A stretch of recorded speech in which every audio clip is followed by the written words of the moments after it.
What's up, guys? Before we get into today's episode, please subscribe to Gearist. Like and favorite this video. You can do so by clicking those like and favorite buttons down there. And also, click that little blue button that's either right there right now or will be in a second that says Gearist on it. That would be awesome. Thank you so much. Let's talk about this thing.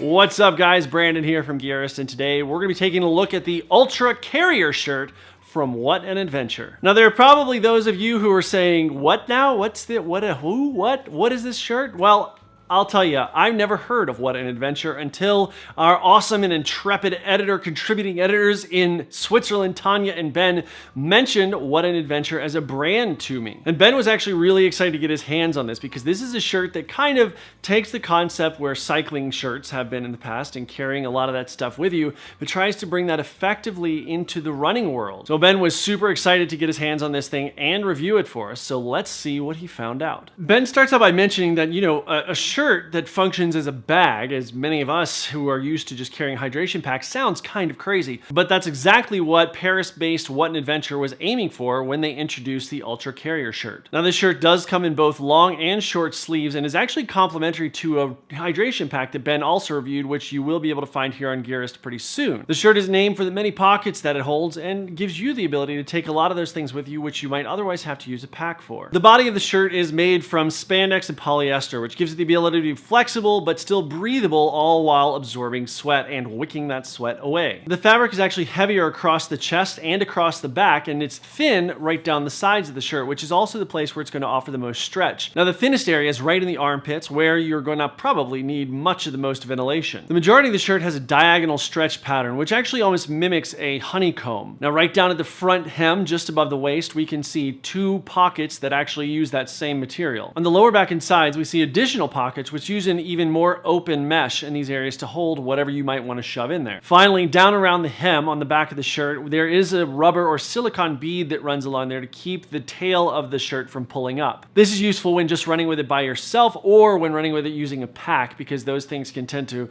rub like this and create that shirt kind of coming up underneath the pack like that. So what makes this shirt a bit of a bag? Now, we have obviously introduced and shown you guys a couple of these pockets, and right on the front there, these two pretty medium-sized pockets, but still fairly generous, have a Velcro enclosure over the top. They're big enough to hold your phone, a wallet, several gels if you want. In fact, the left-hand pocket is actually meant to hold a phone or an MP3 player because it's got that audio port for a headphone to be run up the inside of the shirt and up to your head should you decide to use one of those. On the back, we see those two pockets that actually extend almost a third of the way up the shirt, and then they actually come around to the sides. This gives you easy access to it, and because of their size and their open mesh that they provide, they have enough stretch to be able to carry quite a few things in there. I mean, if you wanted some pants or some tights, if you're thinking it's gonna be colder, a rain jacket, if you're expecting some foul weather, there's just a lot of stuff that can be stowed in this shirt. As you may have noticed by looking at the front of the shirt, there's also a full-length zipper, which once again conjures up the idea of this being a cycling-based shirt. It looks very much like a cycling jersey, which are oftentimes full zip. This goes up to that roughly 1-inch collar up at the top that's going to be really a good idea for sealing out any kind of foul weather,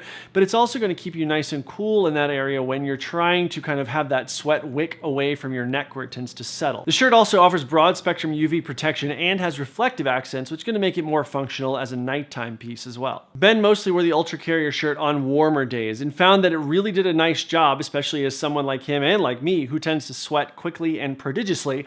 It really did a nice job of wicking that sweat and drying away pretty quickly. He also saw this during an ultra that he had done in this shirt, where right after the race, the shirt was really quite dry. So it had taken that moisture and gotten it away from the body, which aids in processing heat and keeping you cool, but also keeping that funk away from you. Now, the shirt is a little bit heavier at 169 grams, which is just shy of 6 ounces, which is not really surprising considering all the pockets and things that are on this. This is definitely a shirt which, while you can reach for it for your daily like hour run or what have you, is probably going to be a little more suited to something a little bit more hardcore or long distance. As I mentioned a second ago, Ben found that this shirt does have all the storage you would need to carry all the stuff you might need for a really long training run. In fact, on a couple of runs, on separate runs rather, he tried 2 different bottles, actually putting them in.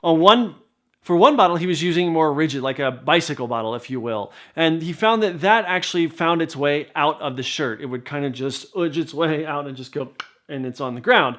As for a flexible bottle, which is something that we find in a lot of trail packs, those hydration packs that you can find right up here on the chest area, he found that that actually stayed in quite well, maybe because it can conform to your body a little bit better. But either way, you can carry hydration in this as well. The Ultra Carrier Shirt is form-fitting, and this is actually part of the design. Now for Ben, he found that he wasn't very comfortable with it zipped all the way up to the top, but felt that he was much more comfortable with it zipped down to here at most, and then even down further as he went along for some better airflow and what have you. However, he also noted that as you zip the shirt up farther, the gear tends to bounce less because you're kind of pulling things in. And this is something that we notice and talk about compression in hydration packs and things like that, and even just your everyday backpacks where you want to keep things really locked down. As for sizing, he felt like this really did run a bit small. Now, the size recommendation that the What an Adventure website had put Ben actually in a medium shirt, but upon getting that, he found that it was really too tight and just uncomfortable, so he felt much more at home in a large, and it was still form-fitting. Keep in mind, part of that form-fitting factor is the fact that as it's closer to your body, that gear, once again, is going to be able to bounce less and be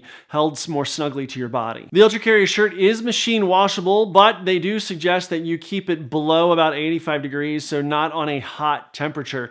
And then after that, Ben suggests skipping the dryer, which you should probably be doing with all your tech fabrics, and just hanging it up to dry. Now, apart from a little bit of wear that Ben has noticed kind of right around the elbows where his elbows and arms are going to brush up against, all he's seeing right there is just a little bit, it's not even fraying, it's just kind of, you can notice that it's wear, so a little bit of pilling.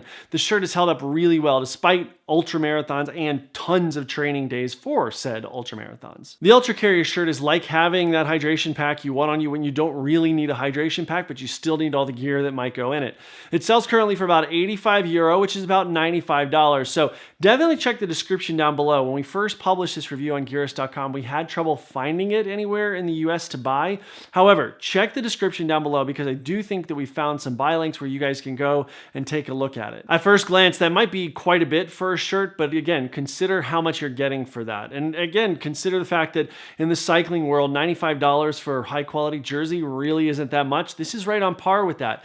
The fabrics, the construction, the quality, and the ability to carry all the stuff that this provides is really quite good. Now guys, before I give you the question of the day, once again, I want to ask you to please subscribe to our channel.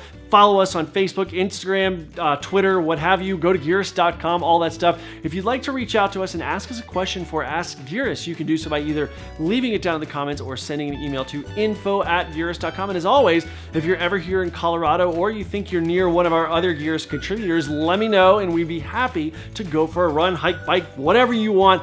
We will get out there and do it with you. And now here's our question of the day, and that is, have you ever found yourself getting a piece of gear from Asia or Europe or Australia, something that's not available in the United States? And likewise, for you people that are watching this that live in other countries, have you found yourself getting something in the United States that you couldn't necessarily find in your home country? We would love to hear what that piece of gear is. Definitely let us know down in the comments section below.